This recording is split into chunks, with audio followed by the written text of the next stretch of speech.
शास्त्रों के मोक्ष आदि वर्णन। ब्रह्मा जी बोले, एक समय विहार उपरांत शिव सती बैठे वार्तालाप कर रहे थे कि शिव जी को प्रसन्न देख सती जी ने बड़े नम्रता और भक्ति के साथ बोली, हे करुणा सागर महादेव, बड़ी भक्ति से आप मुझे मिले हैं।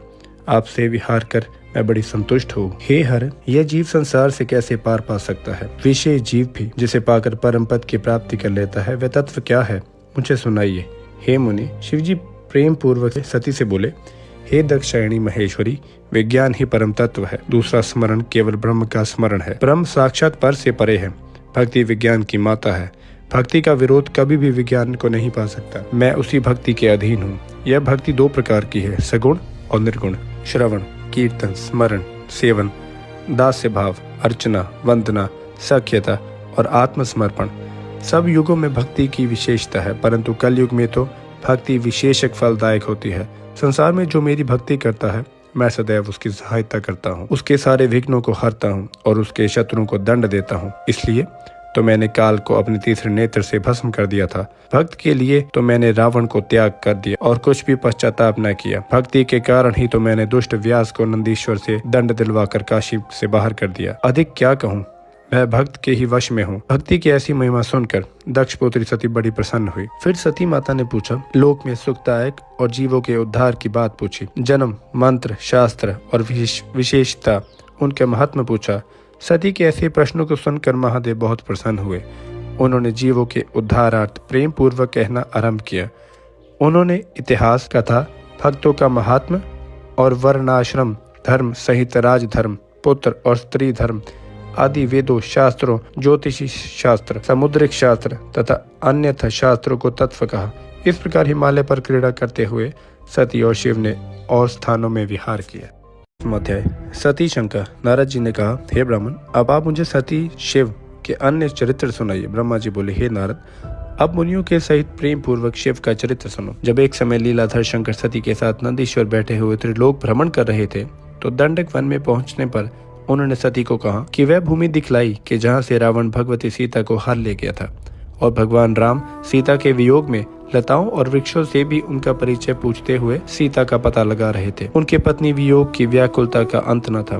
तब सती को यह सब बतलाते हुए देवादिदेव महादेव वहां से आगे बढ़े, तो उन्होंने भाई लक्ष्मण के साथ सीता को खोजते हुए भगवान राम दिखाई पड़े, और जो उसी प्रकार विरही थे। उन्हें देखते ही शंकर जी ने दूसरे मार्ग से आगे जाकर उन्हें प्रणाम किया और प्रसन्नता से जय शब्द कहकर श्री रामचंद्र को अपना दर्शन दिया। यह देख जगत को मोहने वाली सती शिव जी की माया से मोहित हो गई और उन्होंने मुस्कुराते हुए शिव जी से कहा कि हे परमेश्वर, आप तो सब देवताओं से प्रणमय और सर्वोत्तम हैं। फिर विरही मनुष्य की तरह वन में विचरते हुए इन दोनों मनुष्यों में श्याम वर्ण वाले को आपने प्रणाम क्यों किया? वे दोनों मनुष्य कौन थे? हे स्वामी, मेरी इस शंका का निवारण कीजिए। तब सती को इस प्रकार माया से विमोहित हुआ देख भगवान शंकर मुस्कुराते हुए बोले, हे देवी, सुनो, मैंने जो इन्हें सादर प्रणाम किया वह वरदान का प्रभाव है। सूर्यवंश से उत्पन्न हुए ये दोनों भाई बड़े ही बुद्धिमान हैं। ये दशरथ के पुत्र हैं। राम और लक्ष्मण इनका नाम है। गोरे रंग का छोटा भाई लक्ष्मण है। ये शेष जी का अवतार है। बड़े भाई का नाम राम है।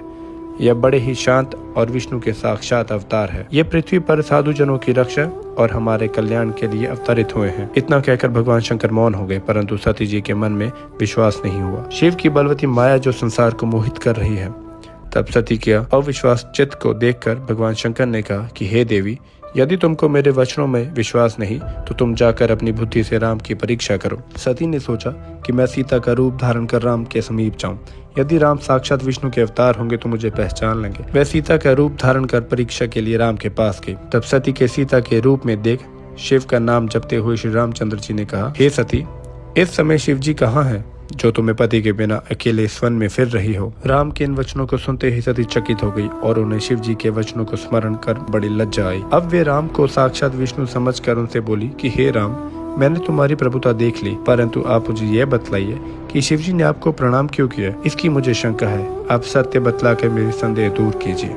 सती के यह वचन सुनकर राम के नेत्र हर्ष से प्रफुल्लित हो गए। 25वां अध्याय। शिव जी का सती से वियोग। राम बोले, हे देवी, एक समय बहुत पहले शिव जी ने अपने लोक में विश्वकर्मा को बुलाकर उसमें एक मनोहर गौशाला बनवाई और उसमें एक मनोहर भवन और उसमें एक दिव्य सिंहासन तथा दिव्य श्रेष्ठ छत्र भी बनवाया। फिर इंद्रादि सभी देवताओं, शास्त्रों, पुत्रों सहित ब्रह्मा, मुनियों, देवियों और अप्सराओं को बुलवा अनेक वस्तुओं का भी संग्रह करवाया। इस प्रकार का बड़ा समारोह और उत्सव किया। फिर बड़े घोर शब्द वाला शंख बजाकर प्रसन्नता से बैकुंठवासी विष्णु को बुलवाया। फिर एक उत्तम मुहूर्त देखकर भक्ति से पूर्ण शंकर ने विष्णु जी को उस श्रेष्ठ सिंहासन पर बिठा बहुत से अलंकार पहनाए, उन्हें अपना अखंड ऐश्वर्य दिया। फिर महादेव ने ब्रह्मा से कहा, मेरी आज्ञा से अब सब देवताओं के साथ तुम भी उन्हें प्रणाम करो। ब्रह्मा से ऐसा क्या भगवान शंकर ने भक्ति से प्रसन्न हो विष्णु को प्रणाम किया। उस समय ब्रह्मादिक सभी देवताओं और मुनियों ने विष्णु की वंदना की। इस प्रकार अपने गणों से शंकर जी कैलाश पर चले गए। शिव जी की आज्ञा से उन्होंने 4 अवतार धारण किए। पहले में राम, 3 में भरत, लक्ष्मण और शत्रुघ्न है। हे देवी, मैं पिता की आज्ञा से लक्ष्मण और सीता सहित वन में आया हूँ। देववश यहाँ आकर मैं दुखी हो गया। किसी राक्षस ने मेरी पत्नी सीता को चुरा लिया। भाई के साथ मैं वियोगी बना। उन्हें इस अध्याय भाग 2। श्री राम माता सती से बोले, हे माता, आपका दर्शन पाकर मेरा कल्याण हुआ। प्रणाम कर रामचंद्र जीवन में विचरने लगे। सती जी ने उन्हें शिव भक्त जान उनकी बड़ी प्रशंसा की। फिर अपने किए पर पश्चाताप करती हुई शिव जी के पास लौट आई। सती जी को चिंता थी कि अब शिव जी के समीप जा उन्हें क्या उत्तर दूंगी। फिर शिव जी के पास जाकर उन्हें हृदय से प्रणाम किया। उन्हें दुखित देख शिव जी ने पूछा, कुशल तो होना, कहिए आपने किस प्रकार परीक्षा ली। सती ने सिर झुका और कहा, कुछ नहीं। महादेव ने ध्यान से सती का चरित्र ज्ञात कर लिया। उन्हें बड़ा दुख। उन्होंने सोचा, अब यदि मैं सती को पूर्वव्रत स्नेह करूं तो मेरी शुद्धि प्रतिज्ञा भंग हो जाएगी। वेद धर्म के पालक शिव जी ने यह विचार कर सती को मन से त्याग दिया। फिर उन्होंने शिव जी से पूछा कि हे नाथ, सती जी के पूछने पर भी शिव जी ने ब्रह्मा विष्णु के आगे की हुई अपनी पूर्व प्रतिज्ञा को न बतलाया। फिर तो सती जी ने अपने प्राण प्रिय शंकर का मन में ध्यान करके अपने त्याग की सारी बात जान ली। उनके मन में बड़ा दुख हुआ। वे शोक से बड़ी व्याकुल हो गई। फिर कैलाश में पहुंच समाधि लगा अपने रूप का ध्यान करने लगे। सती भी उनके निकट ही खिन्न चित्त से बैठी रही। सती और शिव के इस चरित्र को किसी ने नहीं जाना। बहुत समय व्यतीत हो गया। जब शिव जी ने समाधि खोली तो निकट जाकर सती ने शिव को प्रणाम किया। बहुत सी कथाएं कहकर सती को विमुक्त किया। सती के हृदय में पहले ही जैसा सुख हो गया। परंतु शिव जी ने अपनी प्रतिज्ञा जी बोले, पूर्व काल में प्रयाग में एकत्र तो मुनियों ने एक महान यज्ञ किया जिसमें सब परिवार मैं भी सम्मिलित हुआ। अनेकों शास्त्रों में ज्ञान कारण विचार हुआ। अपने गणों के साथ लेकर शिव जी भी सती सहित उसमें आए। सबने भक्ति पूर्वक उन्हें प्रणाम किया। इसी समय प्रजापतियों के स्वामी दक्ष भी वहां आ पहुंचे और उन्होंने केवल मुझे ही प्रणाम किया और मेरी आज्ञा से वहां बैठ गए। परंतु लीला विहारी महेश्वर अपने आसन पर बैठे रहे और उन्होंने दक्ष को प्रणाम भी नहीं किया। इससे दक्ष को बड़ा क्रोध आया। उन्होंने भरी सभा में शिव को सुनाते हुए कहा कि ये पाखंडी दुर्जन पापशील ब्राह्मण निंदक सर्वदा स्त्री के आस्तक है। संबंध से तो मेरे पुत्र होते हुए भी उसने मुझे प्रणाम तक नहीं किया। अतः मैं इसे शाप दूंगा। हे ब्राह्मणों और देवताओं, तुम सभी सुन लो, मैं इसे बहिष्कृत करता हूँ। अब आज से ये देवताओं के साथ भाग नहीं पावेगा। इसे सुनते ही नंदी जी की आंख लाल हो गई। उसने दक्ष को बहुत डांटा और क्रोध से दक्ष से बोले, अरे मूर्ख, ये जो तूने भृगु आदि ऋषियों के मध्य में इस महाप्रभु भगवान शंकर को उपहास किया है, इससे शिव जी के प्रभाव से मैं भी तुझे शाप देता हूँ कि तुम सब ब्राह्मण वेद का वास्तविक अर्थ ना समझकर केवल आशीर्वाद पर ही विश्वास करोगे। जब क्रोध नंदीश्वर ने इस प्रकार ब्राह्मणों को शाप दिया तो वहाँ बड़ी हाहाकार मच गई। तब भगवान शंकर नंदी से बोले, हे महाप्राज्ञ, तुम्हें क्रोध नहीं करना चाहिए था। मैं ब्राह्मण और वेद को शाप नहीं देता। तुम ये यथार्थ जान लो कि दक्ष का शाप मुझे नहीं लगा। अब तुम शांत हो जाओ। नंदी शांत हुए। शिव जी अपने सब गणों के साथ ले नजुथाम को चले गए। दक्ष भी ब्राह्मणों को साथ ले अपने स्थान को चला गया। अब प्रजापति दक्ष शिव निंदक हो गया। हे तात नारद, यह मैंने शिव और दक्ष का विरोध कहा। अब जैसे दक्ष को शिव जी के द्वारा दंड मिला उसे आगे कहूंगा। ध्यान से सुनना अगले अध्याय में। 20वां अध्याय, दक्ष यज्ञ। ब्रह्मा जी बोले, हे नारद, इसी बात को लेकर कनखल नामक तीर्थ में प्रजापति दक्ष ने बहुत बड़ा यज्ञ करवाया जिसमें भृगु आदि तपस्वियों, ऋषियों, मुनियों, सभी देवी देवताओं को यज्ञ में आने का निमंत्रण दिया। लेकिन उस दुराचारी दुरात्मा दक्ष ने उस यज्ञ में शिव जी को नहीं बुलाया और यह कह दिया कि वह कपालधारी है। दक्ष ने अपने प्रिय पुत्री सती को भी यह कहकर नहीं बुलाया कि वह कपाली की भ्राया है। जब इस प्रकार यज्ञ आरंभ हुआ तब उसमें भगवान शंकर को ना देख शिव भक्त दिधिची ने सभी देवताओं को ऋषियों से पूछा कि इस यज्ञ में भगवान शंकर क्यों नहीं आए। दिधिची के इस वाक्य को सुनकर मूढ़ बुद्धि दक्ष ने मुस्कुरा कर कहा, देवताओं के मूल विष्णु तो आए ही गए हैं। फिर शिव की मुझे क्या आवश्यकता? यह कहो कि मैंने ब्रह्मा जी के कहने पर उसे अपनी कन्या दे दी, नहीं तो उस अकुलीन माता पिता से रहित, भूत प्रेतों के स्वामी, आत्म अभिमान, मूर्ख, स्तंभ, मौनी और ईर्ष्या करने वाले को कौन पूछता? वह इस कर्म यज्ञ के कदापि योग्य नहीं है और इसीलिए मैंने उसे नहीं बुलाया। दीदीची ने सभी मुनियों को सुनाते हुए कहा कि तुम चाहे जो कहो, पर भगवान शंकर के बिना तो यह यज्ञ अपूर्ण ही रहेगा और इसमें तुम नाश को भी प्राप्त होगे। ऐसा कह दीदीची ऋषि उस यज्ञ से अकेले ही निकलकर अपने आश्रम को चले गए और इस प्रकार वहां जितने भी शिव भक्त थे वह सब दक्ष को श्राप देते हुए अपने अपने आश्रम को प्रस्थानित हुए। दक्ष हंसने लगा। फिर उसने अन्य मुनियों से कहा कि शिव भक्त दीदीची चला गया, ये अच्छा हुआ। मैं तो बहिष्कृतों को अपने यज्ञ में चाहता ही नहीं। विष्णु आदि आप सभी लोग वेद के वक्ता हैं, मेरे यज्ञ को सफल बनाइए। दक्ष की इस बात को सुनकर सब देवताओं और मुनिवरों शिव जी की माया से मोहित हो गए। उन्होंने देवताओं की पूजा आरंभ कर दी। हे मुनिवर, ये तो दक्ष श्राप की कथा मैंने तुमको सुनाई, अब आगे विध्वंस का योग सुनाऊंगा। सती का दक्ष के यज्ञ में जाना, की निषेध मानी नहीं, सती मक पहुंची आए, देख वहां प्रतिकूलता, मन में अति दुख पाए। ब्रह्मा जी बोले, जिस समय देवता और ऋषिगण दक्ष के यज्ञ से उत्सव करते हुए जा रहे थे, उस समय दक्ष पुत्री सती अपनी सखियों के साथ गंधमादन पर्वत पर कौतिक पूर्वक अनेक क्रीड़ाएं कर रही थी। सती ने देखा कि रोहिणी की आज्ञा लेकर चंद्रमा भी दक्ष के घर जा रहे थे। तब सती ने पूछा कि रोहिणी की आज्ञा लेकर चंद्रमा कहाँ जा रहे हैं? पूरा वृतांत कैसे सुनाया। यह सुन सती बड़ी विस्मित हुई और बार बार शिवजी के लिए आमंत्रण न आने का कारण विचार करने लगी। हृदय में चिंता करने लगी।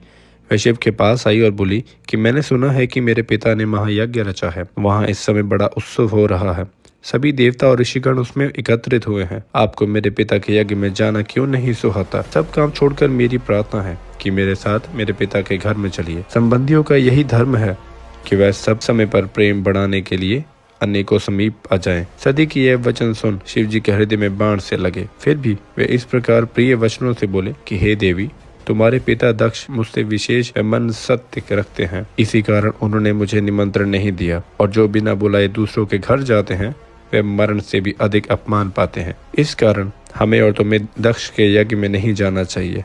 मैं तुमसे सत्य कहता हूँ। क्रोध में आकर सती शिवजी से बोली, हे शंभु, आप ही से यज्ञ सफल होता है, परंतु इस पर भी मेरे दुष्ट पिता ने आपको नहीं बुलाया। अतएव मैं दुरात्मा अपने पिता और यज्ञ में आए दुरात्मा देवताओं और ऋषियों का यह अभिप्राय जानना चाहती हूँ कि उन्होंने ऐसा क्यों किया। हे नाथ, इसके लिए मैं अपने पिता के यज्ञ में जाती हूँ। हे परमेश्वर, आप मुझे इसकी आज्ञा दीजिए। सती जी के यह विचार देख सर्वज्ञ भगवान शंकर बोले, हे देवी, यदि तुम्हारी वहां जाने की इच्छा ही है तो मैं आज्ञा देता हूँ कि तुम अपने पिता के यज्ञ में जाओ। नंदीश्वर नामक मेरे बैल को सजाकर उस पर चढ़कर महाराजाओं की ठाट बाट से अपने सब आभूषण पहनकर जाना। जब शिवजी ने इस प्रकार कहा तब सती जी वस्त्र आभूषण धारण कर पिता के घर को चली। शिवजी ने 60,000 रुद्र गणों को उनके साथ भेज दिया। सती का अपमान। ब्रह्मा जी बोले, अब सती वहां जा पहुंची जहां विशाल यज्ञ हो रहा था। सती को आई देखकर उनकी माता अश्विनी तथा बहनों ने यथोचित सत्कार किया, परंतु दक्ष तथा उसके अनुयायियों ने कुछ भी आदर नहीं किया। परंतु सती ने समान रूप से माता पिता को प्रणाम किया। यद्यपि वह हृदय से दुखित थी क्योंकि उन्होंने यज्ञ में विष्णु आदि सब देवताओं को पृथक पृथक भाग देखा, परंतु शंभु का भाग नहीं देखा। इससे सती को बड़ा क्रोध आया। फिर तो वह सभी को क्रूर दृष्टि से देखते हुए बोली कि हे पिताजी, आपने भगवान शंकर को क्यों नहीं बुलाया? वे तो स्वयं यज्ञ स्वरूप हैं, यज्ञांग और यज्ञों के दक्षिण स्वरूप हैं। आप शंकर को कोई सामान्य देवता समझते हैं, ये आपने उनका अपमान किया है। हे नीच पिता, आज आपकी बुद्धि भ्रष्ट हो गई है, तभी तो इस समय आपने उन शंकर को नहीं पहचाना। फिर हे ब्रह्मा, विष्णु आदि देवता और मुनिवर भी बिना शिव जी के तुम्हारे यज्ञ में सम्मिलित कैसे चले आए? इस प्रकार कहकर शिव स्वरूपा सती ने सब देवताओं को धमकाया और विष्णु को तो उन्होंने बहुत ही लज्जित किया। तब दक्ष अपनी पुत्री के वचन सुनकर क्रोध में आए और वक्र दृष्टि से देखते हुए बोले कि हे भद्रे, बहुत कहने से क्या लाभ, तू यहाँ चली क्यों आई? चाहे यहाँ रह चाहे चली जा, मुझसे तेरा कोई प्रयोजन नहीं। तेरा पति तो भूत प्रेतों का राजा है, जो वेद बहिष्कृत, अकुलीन और अमंगलिक है। इस कारण तेरे कुबेशधारी पति शिव को मैंने यज्ञ में नहीं बुलाया। फिर तो जगत को उत्पन्न करने वाली देवी अत्यंत क्रुद्ध हो अपने पिता से इस प्रकार बोली कि हे पिताजी, जो शिव की निंदा करता है अथवा सुनता है वे दोनों ही नरकगामी होते हैं। अपने स्वामी का अपमान सुनकर जीने से ही क्या लाभ होगा। अतएव मैं अग्नि में प्रवेश कर इस शरीर को त्याग कर दूंगी। यदि मनुष्य में कुछ भी शक्ति हो तो वह शिव की निंदा सुनते ही उस शिव निंदक की जीभ को काट दे, तभी उसका प्रायश्चित दूर होता है। यदि असमर्थ हो तो कान मूंद कर वहां से चले जावे। इस प्रकार धर्म नीति कहकर परम दुखित सती शिव के कहे हुए वचनों का स्मरण कर वहां आने का पश्चाताप करने लगी। अध्याय कुछ इस तरह का है कि शायद इसके अंत में आपकी आंखें नम हो। सती का देह त्यागना। ब्रह्मा जी बोले, जब सती अपने पति शंकर का स्मरण कर मौन हो गई तब शांत चित हो वह सहसा पृथ्वी पर उत्तर की ओर मुख करके जा बैठी और आचमन कर नेत्र बंद कर लिए तथा शरीर त्यागने की इच्छा से योग अग्नि द्वारा शीघ्र ही अपने शरीर को भस्म कर डाला। फिर तो आकाश और भूमि पर देवताओं और मुनियों को भयभीत करने वाला अद्भुत हाहाकार मच गया। उधर सती को प्राण छोड़ते ही शिवजी के गण हाथ में शस्त्र लेकर उठ खड़े हुए और सब दिशाओं में प्रलय मचाने लगे। कोई कोई शोक से व्याकुल हो अपने ही अंगों को छेदने लगा। सती के साथ ही 60,000 में से 20,000 शिव के गण स्वयं ही दुख के कारण नष्ट हो गए। फिर जो मरने से बच गए थे वह क्रोध हो शस्त्र उठाकर दक्ष को मारने दौड़े। उनके इस आक्रमण को देख विघ्नों की शांति के लिए महर्षि भृगु वेद मंत्रों से अग्नि में आहुतियां देने लगे, जिससे महाबलशाली ऋषभ नामक बहुत से असुर उत्पन्न हो गए। उससे शिव गणों का युद्ध होने लगा। उन्होंने शिव जी के गणों की शक्ति क्षीण कर दी थे। आकाशवाणी। ब्रह्मा जी ने कहा, तब दक्ष आदि देवताओं को सुनाते हुए ये आकाशवाणी हुई कि हे मूर्ख दक्ष, तूने यह बड़ा अनर्थ किया है। अपने घर में स्वतः आई हुई साक्षात मंगल स्वरूपा अपनी पुत्री सती को तूने अपमान किया। अरे मूर्ख, तूने सती और शंकर का पूजन नहीं किया। तुझे तो शंकर की अर्धांगिनी सती का आदर ही करना योग्य था। वह अनादि शक्ति जगत की सृष्टि राधिका और कल्पांत में संहारिका है। इसी प्रकार भगवान शंकर ही सबके स्वामी और सब देवताओं के कल्याण करता है, जिनके दर्शन मात्र से सब यज्ञों का फल प्राप्त होता है। परंतु तुझ दुष्ट ने उनका सत्कार नहीं किया। इस कारण तेरा यज्ञ नष्ट हो जाएगा, क्योंकि जहाँ पूज्यों की पूजा नहीं होती वहाँ मंगल ही होता है। रे दक्ष, जो तू ये समझता था कि शंकर की पूजा किए बिना ही मैं अपना कल्याण कर लूंगा, अब तेरा वह गर्व चूर्ण चूर्ण हो जाएगा। सर्वेश्वर शिव से विमुख होने पर कोई भी देवता तेरी सहायता करने योग्य नहीं है। वीरभद्र का जन्म। उत्पत्ति महाकाली की तथा यथोचित कर्म। नारद जी बोले, ब्रह्मा जी, उस आकाशवाणी को सुनकर दक्ष तथा अन्यों ने क्या किया, यह सब मुझे सुनाइए। ब्रह्मा जी ने कहा, उस वाणी को सुनकर सभी देवता और मुनि आश्चर्य करने लगे और शिव जी की माया से किसी के मुंह से एक शब्द भी न निकला। इधर भृगु के मंत्र से उत्पन्न हुए भृगु गणों द्वारा भगाए गए शिव जी के गण शिव जी की शरण में आ गए और सती शरीर त्याग आदि का सारा वृतांत कह सुनाया। उसे सुन पराक्रमी शंकर के क्रोध का अंत न रहा। लोक संहारकारी शंकर ने अपनी जटा उखाड़कर उसे एक पर्वत पर दे मारा, जिससे उसके 2 खंड हो गए और प्रलय काल के समान एक भयंकर शब्द के साथ महाबलशाली वीरभद्र उत्पन्न हो गए। फिर जटा के दूसरे भाग से अत्यंत भयंकर और करोड़ों भूतों से घिरी हुई महाकाली की उत्पत्ति हुई। तदंतर महाबली वीरभद्र ने शिव जी को प्रणाम कर हाथ जोड़ निवेदन किया कि हे प्रभु, मैं क्या करूं, मुझे शीघ्र आज्ञा दीजिए। यदि आप कहिए तो मैं क्षण भर में समुद्र को सोख डालूं, पर्वतों को चूर्ण कर दूं, ब्रह्मांड को भस्म कर डालूं, अथवा देवताओं और मुनिवरों को भस्म कर दूं। आपकी कृपा से मेरे लिए कोई भी कार्य करना असंभव नहीं है। यह सुन मंगलापति भगवान शिव किंचित संतुष्ट हुए और वीरभद्र को आशीर्वाद देकर बोले, हे तात वीरभद्र, ब्रह्मा का पुत्र दुष्ट दक्ष एक यज्ञ कर रहा है, जो बड़ा अहंकार और विशेषकर मेरा विरोधी है। तुम जाकर उसके यज्ञ को विध्वंस कर दो और देवता, यक्ष, गंधर्व कोई वहाँ हो तो आज उन सब को भस्म कर डालो तथा ब्रह्मा, विष्णु, इंद्र, यम कोई भी न बचने पावे। तुम्हारे वहाँ पहुँचने पर विश्व देवा आदि तुम्हारी स्तुति करेंगे, परंतु तुम उन्हें भी भस्म करके शीघ्र ही मेरे पास चले आना। जो देवता दधीचि ऋषि के कहने पर भी मेरे विरोधक बने वहाँ बैठे हैं, उन्हें आकुल कर अग्नि में जला डालना। और हे वीर, दक्ष को तो उसकी पत्नी और बांधवों सहित जलाकर पुनः तिल मिलाकर तिलांजलि दे आना। वीरभद्र से ऐसा कहकर क्रोध से आंख लाल किए हुए भगवान शंकर मौन हो गए। वीरभद्र और महाकाली की सेना जुटाव। ब्रह्मा जी बोले, अब शिव जी को प्रणाम कर वीरभद्र दक्ष का यज्ञ विध्वंस करने चला। शिव जी ने प्रलय अग्नि के समान और भी करोड़ों गणों को उनके साथ किया। वे सब प्रलय गण अयंत कुतूहल के साथ वीरभद्र के आगे पीछे होकर चले। उसमें वीरभद्र के ही समान हजारों पार्षद तो साक्षात रुद्र स्वरूप ही थे। वीरभद्र शिवजी का ही रूप धारण कर एक ऐसे रथ पर चढ़कर चला जो 100 हाथी लंबा था और जिसे 10,000 सिंह वहन कर रहे थे। जब इस प्रकार वीरभद्र चला तो शीघ्र ही कल्प वृक्ष बहुत से फूल बरसाए और समस्त गणों ने उसकी स्तुति की। फिर काली, कात्यायनी, ईशानी, चामुंडा, मुंडमर्दिनी, भद्रकाली, भद्र, बलि, वैष्णवी इन 9 दुर्गाओं ने भी दक्ष को मारने के लिए अपने भूत गणों के साथ प्रस्थान किया। वीरभद्र और महाकाली के सब गणों की संख्या करना यहाँ असंभव है। केवल श्रीमान शंकर के गणों को कहता हूँ, जो भृग, कीट, अश्विनी और महाकाल गण 64,000 करोड़ सेना लेकर चले थे। इस प्रकार वीरभद्र की यात्रा में अनेकों प्रकार के शुभ शकुन हुए।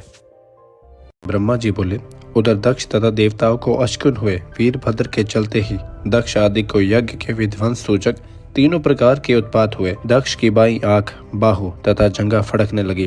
पृथ्वी में भूकंप हुआ, दिशाएं मलिन हो गई और सूर्य में काले दाग दिखाई पड़ने लगे। बिजली और अग्नि के समान नक्षत्र गिरने लगे। हजारों गीद दक्ष के सिर पर मंडराने लगे, जिसकी छाया से मंडप ढक गया।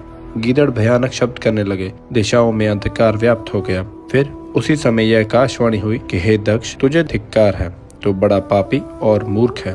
अब तुझे शिवजी द्वारा अवश्य ही महादुख की प्राप्ति होगी और खेद है कि तेरे कारण आज यहाँ उपस्थित सब देवताओं को भी महान दुख प्राप्त होगा। इस आकाशवाणी सुन तथा अपशकुनों को देख दक्ष बड़ा दुखी हुआ। उनकी स्तुति करते हुए बोला,